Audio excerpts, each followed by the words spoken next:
Hello বন্ধুগণ, আসসালামু আলাইকুম। আপনারা কেমন আছেন? নিশ্চয়ই ভালো আছেন। তো আজকে আমি হাজির হয়ে গেলাম নতুন একটি রেসিপি নিয়ে। রেসিপিটা হইল ছোলা বুটের ঘুগনি। ছোলা বুটের ঘুগনি বানাইতে কি কি লাগবে এখানে সব কিছু দেওয়া আছে। এই তো ছোলা বুট আগে থেকে সিদ্ধ করে নিয়ে রেখে দিচ্ছি 250 গ্রাম। আর এখানে কাঁচামরিচ কুচি আর আলু কুচি করে রেখে দিছি। আর এই ছোট্ট পিরিজে সব পদের ময় মশলা রাখা আছে। আর এইখানে একটা কড়াইতে আমি পেঁয়াজ কুচি, কাঁচামরিচ কুচি, টমেটো কুচি রাইখা দিছি। আর এখন আমি একটা খালি প্যান বসাইয়া দিলাম, প্যানের ভিতরে তেল ঢাইলা দিলাম। এখন আমি এই তেলের ভিতরে আস্তে আস্তে পেঁয়াজগুলা ডাইলা দিতেছি, দেখতেই তো পাইতেছেন। এখন এটা ঢালার পরে আমি নাইরা চাইরা নিমু। কিছুক্ষণ নাইরা চাইরা নেওয়ার পরে আবার এটার ভিতরে আমি কাঁচামরিচ দিয়া দিব। এই তো আস্তে আস্তে আস্তে আস্তে আমি সব পদের মশলাপাতি এটার মধ্যে দিয়া দিব। হালকা একটু ভাজা হইলেই, বেশি ভাজার দরকার নাই। এই ছোলা বুটের ঘুগনিটা অনেক মজা, অনেক স্বাদের হয়। আমরা শুধু ইয়েতে খাওয়া হয়, রোজার ভিতরে। রোজা ছাড়াও যদি আপনারা খাইতে পারেন এইগুলা বানাইয়া বাসায়, সেই একটা মজা, সেই একটা স্বাদ। তো আমি ভাবতেছি যে আমার তো এই ছোলা বুট আছে, তো আমি একদিন এইটা রান্না কইরা খামু এবং সবার সাথে শেয়ার করুম। এই তো আমি এক এক কইরা সব পদের মশলা এখন পেঁয়াজের ভিতরে ডাইলা দিতে আসি। হলুদের গুঁড়া, মরিচের গুঁড়া, লবণ, ধইনা হজের গুঁড়া একসাথে রাখছিলাম, সেইটা এখন এইটার ভিতরে ঢাইলা দিলাম পেঁয়াজের ভিতরে। এখন আমি লাইরা সাইরা নিতাছি যতক্ষণ পর্যন্ত এইটার গন্ধ না শেষ হইব, অতক্ষণ পর্যন্ত লাইরা সাইরা নিব। আবার একটা দুইটা তেজপাতা দিয়া দিলাম। এখন আলু কুচিগুলা আস্তে আস্তে দিয়া দিতে আসি। এই আলু কুচিটা সিদ্ধ হওয়া পর্যন্ত আর ওই ছোলা বুটটা দেওয়া দরকার নেই। আলুটা সিদ্ধ হওয়া পরে ছোলা বুটটা দিয়া দিব। দেখতে থাকেন আস্তে আস্তে কইরা।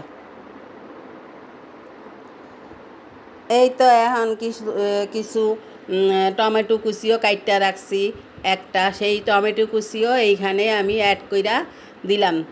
এখন আমি উপর থেকে নিচের থেকে উপরে আস্তে আস্তে নাইরা সাইরা নিতে আসি। নাড়াচাড়া একটু কম হইলে এটা আবার নিচ দিয়ে লাগিয়া যাবে। লাগিয়ে গেলে মনে করেন পুরা লাগিয়া যায়।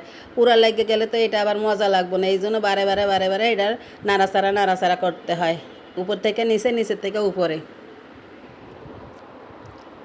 এখন আমি এটার ভিতরে ছোলা বুটটা ডাইলা দিমু। এই তো আমার সেই আসল ছোলা বুট, যেটা দিয়ে আমি এই ঘুগনিটা বানাবো, সেই ছোলা বুটটা এটার ভিতরে আমি ঢাইলা দিতে আসি আস্তে আস্তে কইরা।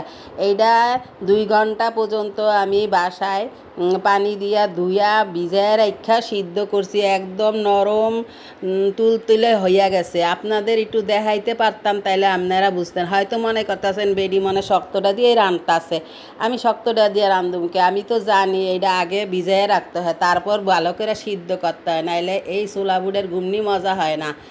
এই তো আমি আস্তে আস্তে নাইরা সাইরা আলুর সাথে মশলার সাথে মিলাইয়া দিতে আসি। আপনারা যদি এইভাবে বাসায় একটু খান বানায়া, তাহলে বেশ মজা পাবেন। বিকালের নাস্তায় যদি একটু মুড়ির সাথে ছোলা বুটটা মিলে এখন ভালো লাগবো।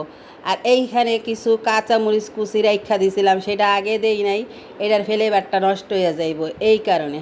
এখন আবার এই কাঁচা মরিচ কুচিটাও দিয়া দিলাম অ্যাড কইরা।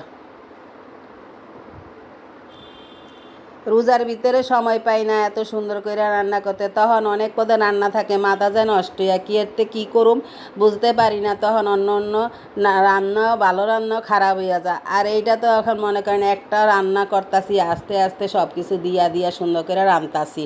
এই তো আমার ছোলা বুটের ঘুগনিটা রান্না হইয়া গেছে। এখন একটু ধনিয়া পাতা ছিটাইয়া দিলাম। এখন আমি নামাইয়া নিব। দর্শক, আমার এই ছোলা বুটের ঘুগনি যদি আপনাদের ভালো লাগিয়া থাকে, তাহলে অবশ্যই লাইক দিয়ে দেখা শুরু করবেন। আর একটা কমেন্টস করে জানাইবেন ছোলা বুটের ঘুগনিটা কেমন হয়েছে। আর একটা সাবস্ক্রাইব করে দিবেন। আপনাদের লাইক, সাবস্ক্রাইব আর কমেন্ট আমাকে অনেক দূরে আগাইয়া নিয়ে যাইতে পারে। এই তো আমি এখন আমার ছোলা বুটের ঘুগনিটা হইয়া গেছে। আমি এখন সার্ভিং ডিশে উড়াইয়া নিলাম, দেখতেই তো পাইতাছেন। আল্লাহ হাফেজ।